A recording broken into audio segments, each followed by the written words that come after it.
We go now to Congressman Michael McCaul. He is the chairman of the House Foreign Affairs Committee. Good morning to you. Morning, Margaret. Thanks for having me.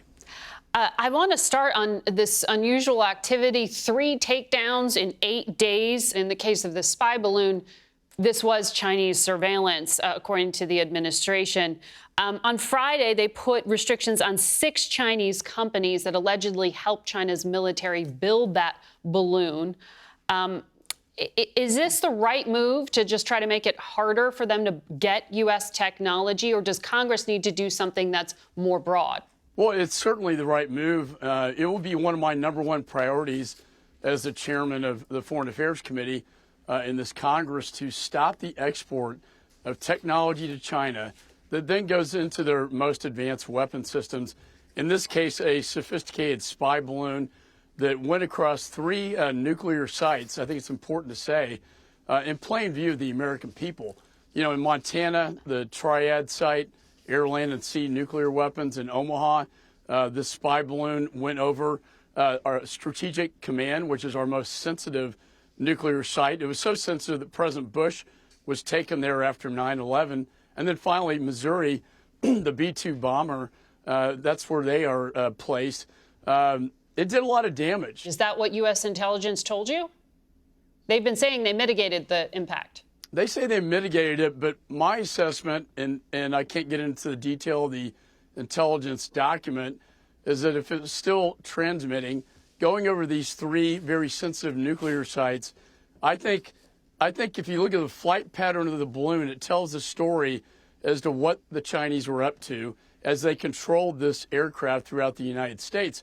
Going over those sites, in my judgment, would cause great damage. Remember, a balloon can see a lot more on the ground than a satellite. So you said you want to try to stop the export of technology that can be used by China's military. As a conservative, though, how much this has to make you a little uncomfortable to have government try to control private business investment. How do you do that? Well, we have what's called an entities list. The Department of Commerce, I have jurisdiction over the office within there. The Department of Defense has one. We need to harmonize those, make it more security focused. You know, capital flows is one issue, but technology exports into China that they use that may eventually turn against us. We have to stop doing that. And I think we can do it by sectors. They do it by companies now. Obviously, they identified the 6. I think shockingly, when the balloon was recovered, it had American-made component parts in there with English on that. It was made, parts made in America that were put on a spy balloon from China. I don't think the American people accept that.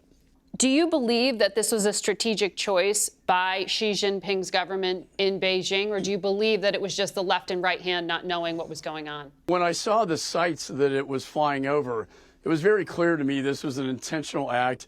It was done with provocation to gather intelligence data and collect intelligence on our 3 major nuclear sites in this country. Why? Because they're looking at what is our capability in the event of a possible future conflict in Taiwan. They're really assessing what we have in this country. I find it extraordinary the timing of this flight as well. Right before the State of the Union speech, and also, right before Secretary Blinken was scheduled to meet with Chairman Xi. I think it was very much an act of belligerence on their part, and perhaps they don't care what the American people think about that. Before I let you go, I want to ask you, you voted in the last Congress to provide a lot of assistance to Ukraine, but this past week, at least 10 of your members, Republican members, introduced a bill called the Ukraine Fatigue Resolution to try to cut off aid. How hard is it going to be to have a Republican-led House continue to help Ukraine? I still believe, Margaret, there are many on both sides of the aisle, majority of the majorities in support of this. We have factions on the left and right that do not support Ukraine. This was a Republican bill. That will probably continue. Right. And I do think, for me particularly, it's we have to educate where has the money gone. The audits that are in place right now, there are 4 of them on Ukraine funding. And we have to explain why is Ukraine so important. What happens in Ukraine impacts Taiwan and Chairman Xi. That China's aligned with Russia, Iran, and North Korea against freedom, democracy in the West. And, I think that's a debate we'll have, but I still feel very confident that we will give them the assistance they need. I'd like to see it faster so they can win this faster. So you think Matt Gaetz, Marjorie Taylor Greene, others who signed this need to be educated? Look, we took Marjorie Taylor Greene into a briefing.